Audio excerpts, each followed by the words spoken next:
Hey guys, and welcome back to my channel if you're watching this on YouTube, or welcome back to my podcast if you are listening on your favourite podcast provider, whether that be Spotify, Apple, all of those magical places.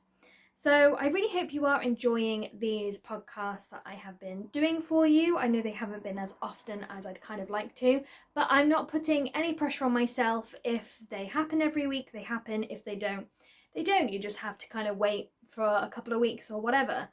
But I wanted to, this topic that I'm going to talk about today actually came about from a time where I really wasn't in a good headspace and I didn't know what I wanted to talk about in the next episode. So I kind of threw it out to the wonders of Twitter and Instagram, and this was one of the topics that came up, so I chose it. And today I'm going to talk about how to stay productive and motivated, especially whilst in the middle of a pandemic. It's been a very interesting time. And for me, it's been a huge thing to have to deal with and have to kind of cope with. So I thought, hey, I will pass on my hints and tips and anything I found useful to hopefully help you guys out. So grab yourself a hot beverage or a cold one or an alcoholic one, whichever. I'm not here to judge. And let's get to it. So I have a different mug this time. This is my favourite, another one of my favourite mugs. It is a Starbucks Canada mug, which my wonderful best friend over in Canada bought me, and I absolutely love it. It's, it's got everything you kind of want on there. And I have a Twinings Digest tea, which again is one of my favourites, and it's just really nice to drink, but at the moment it's really hot. Okay, so let's get stuck into this today. So staying productive and motivated generally in life, I think, is something that most people will battle with and struggle with.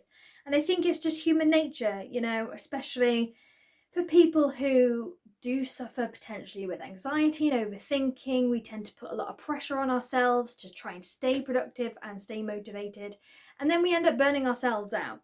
So I feel like, especially at this time, whilst we're in the middle of a pandemic, we have to try and find some happy medium between staying productive and pushing all that music out, pushing all that content out, but making sure that we're not burning ourselves out, because, hello, we are in the middle of a pandemic. Life is not as it should be right now. So we need to kind of just, be mindful of that and make sure that we're looking after ourselves as well. So I'm just going to run through some of the things that I have found helpful, and hopefully they will be helpful for you guys as well. And obviously I do want to chat to you guys, so if there's any tips that you found to be really good, do drop them in the comments below, or drop me a message via my social media channels and we can discuss. So I think the main thing that I have found super beneficial, and I've started to do this definitely pretty much every day now, is to write a to-do list. Now, I either write it in the morning for the day ahead, or what I have been doing is I've been doing it the night before for the next day. So if I feel like, gosh, there's so much in my head that I want to get down or that I want to do, I will write a to-do list for the day. So on today's, for example, it's Friday, so I want to try and get a walk in. I've got my podcast on there, guitar practice, because I actually have a live stream later. So that's on my list. I could cram that with so much more in there.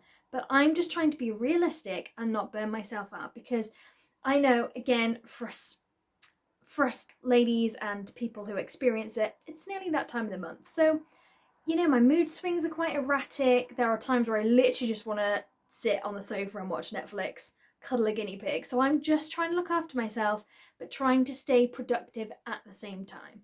So to-do lists, I swear by them.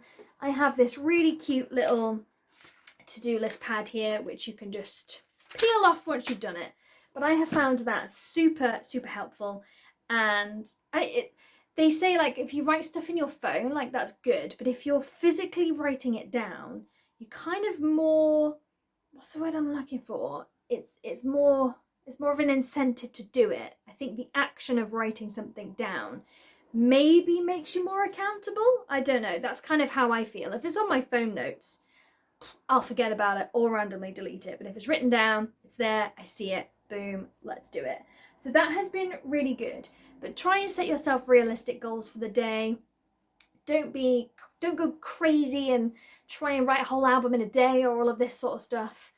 just be careful and mindful of what things you want to do.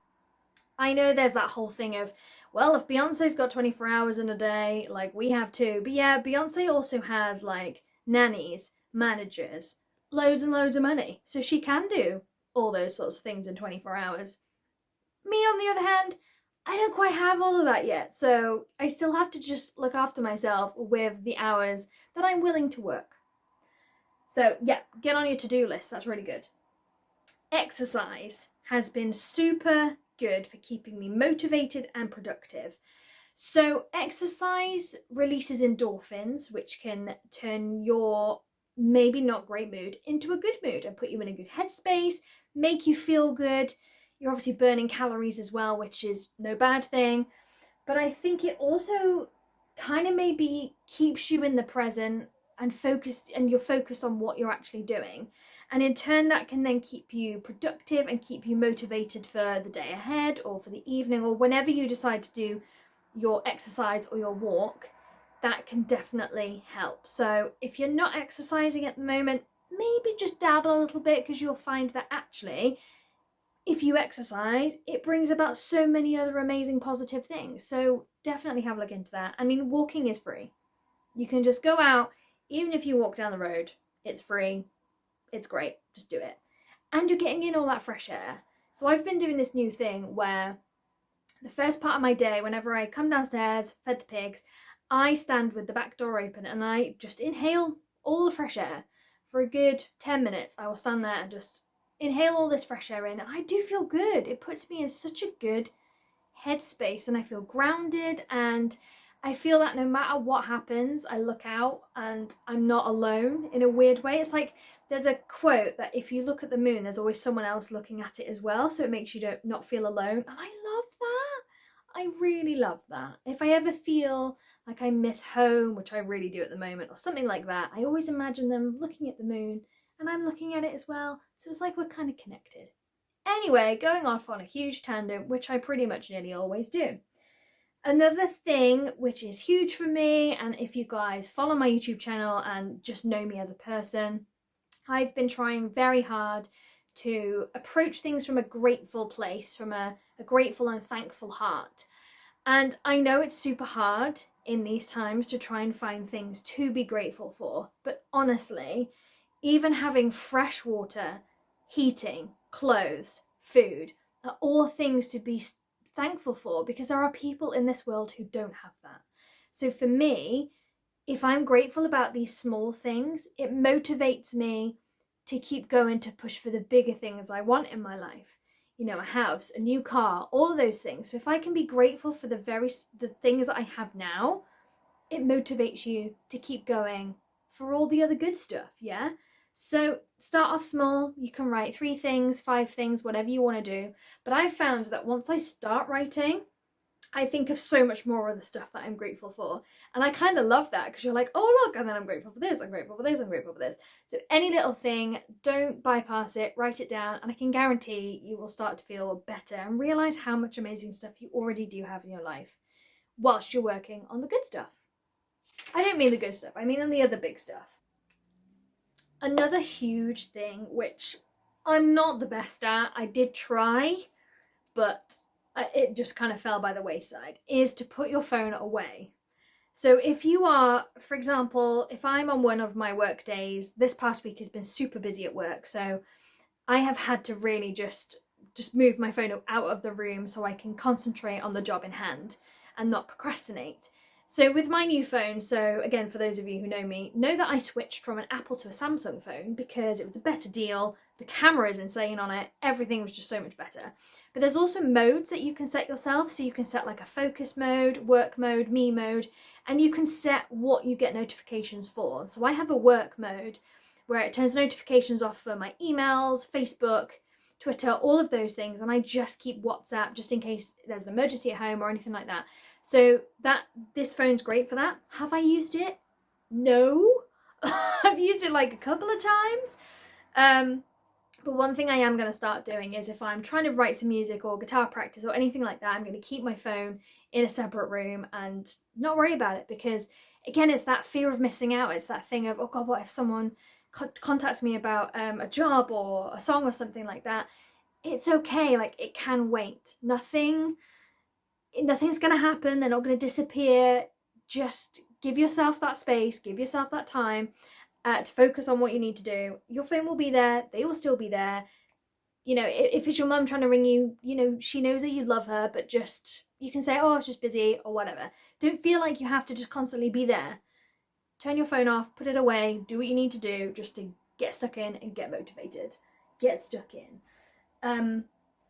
Another thing, which I think being in the entertainment industry, and especially coming from a musical theatre background and in training, I felt this hugely, and I probably have for the majority of my life, and it's comparing myself to other people.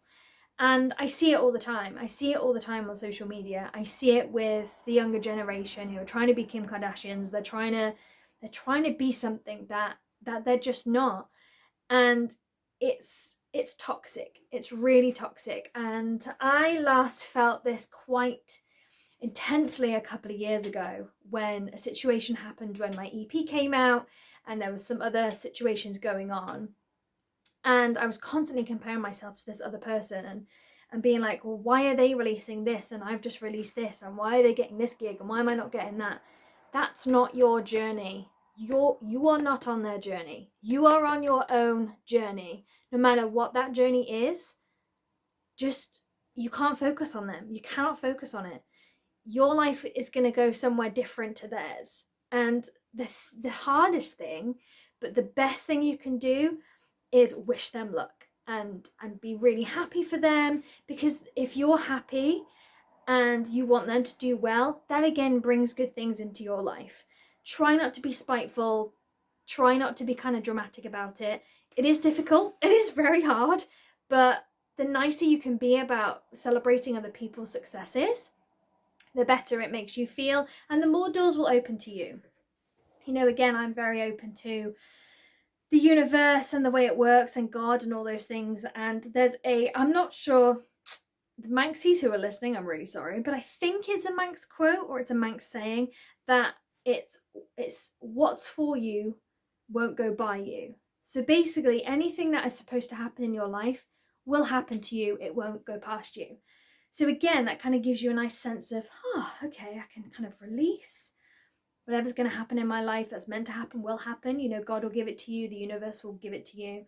And that, again, keeps you productive and it keeps you motivated, I think, anyway. Another thing is to just enjoy the process.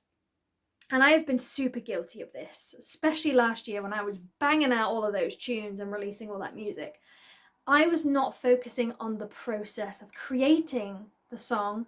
I was focused on the end goal and how it's going to sound. And I feel like that takes a lot. It takes away a lot of the magic. And when it's out there, it's out there. You've done it. Like, that, it's there. You've got your end goal. That's the product. That's it. What happens to creating it and all of those conversations in between and just really embracing that moment? I think as humans, we just want that end goal. We want that next single. We want that next Netflix series. We want this. Just pull it back. Enjoy every single moment of every song you're working on, or every piece of art you're working on, or just anything. And I think that's just a thing that we just seem to be missing generally, is enjoying the process. So I'm going to try really hard on these little projects I'm working on at the moment, is to actually just relish the whole process of working on these songs. And then once they're out there, you know, they're out there, that's great, that product is there, but just honing in on that experience, I think, is super important. And I think the key thing above all of this is to just not force it. If you're in one of those moods where you wake up and you are just like, no, today I can't sit in front of the computer, I can't play guitar, I can't do this, don't force it. You have to honor how you feel and just sit with those feelings. Hopefully it will pass, you know, hopefully it's just a fleeting thing where you just need to sit, you need to just chill out, a bit of escapism, read a book, Netflix, that sort of thing. But don't force it. I think that's the worst thing you can do, because if you're then sat there at the computer writing this, doing that, you're not going to be fully present. You're not going to be fully involved in what you're doing. And I've done that before. I've sat there and done something and I've sent it across and I've been like, why did I do that? That did not sound right, or that did not feel right, but I felt like I had to do it. I felt obligated to do it. The only pressure you're putting on is from yourself. The pressure you're putting on yourself is from yourself. You know, you're not, okay, there might be deadlines and stuff that you are working to, but again, you're only putting them on yourself. So just, if you're not feeling it, don't force it, is my kind of like, that's my little nugget. That's the biggest nugget out of all these little nuggets I've given you, is to just not force it and just be kind to yourself. So that's kind of a wrap on this episode today. If there's any other tips that you have found beneficial, like I said at the beginning, do drop your comments in. I do want to hear about what works for you, and if there's any other topics you want to hear me discuss, do let me know as well. But that is it for now. I hope you enjoy this episode, and I will speak to you very soon. Bye bye, guys.